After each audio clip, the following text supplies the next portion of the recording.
वसमत शहरात अतिक्रमणाचे प्रमाण वाढले आहे आणि याच गोष्टीकडे लक्ष देत प्रशासनाने अतिक्रमणधारकांना सूचना दिल्या आहेत की आपले अतिक्रमण काढून घ्यावे।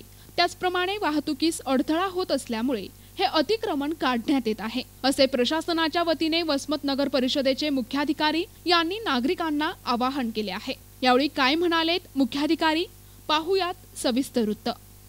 सर्व या भागातील जेवढे व्यापारी आहेत, भाजीपाला विक्रेते आहेत, त्यांना आमचं आव्हान आहे की सर्वांनी आपल्या इथले दुकानं जे आहेत रस्त्याला वाहतुकीला अडथळा होतो, त्यामुळे सर्वांना आमचं नगर प्रशासन वतीनं नम्र आव्हान आहे की आपण आपलं हे दुकानं इथून काढून घ्यावे, जेणेकरून वाहतुकीचा अडथळा होतो किंवा जे अपघात होत आहेत ते अपघात होणार नाही। आणि पर्याय आम्ही नगर परिषदेच्या पाठीमागे एक जागा आहे, त्या जागा आपण आयडेंटिफाय केली आहे, तिथे जागामध्ये सगळेजण बसू शकतील असं त्याप्रमाणे व्यवस्था केली आम्ही। आणि तसं आम्ही 4 ते 5 दिवसापासून आवाहनही करतो आणि परत एकदा आपल्या वतीने अजून एकदा आवाहन करतो की सर्व भाजीपाला विक्रेते व फळ विक्रेत्यांनी सदरील जागेत जाऊन बसावं।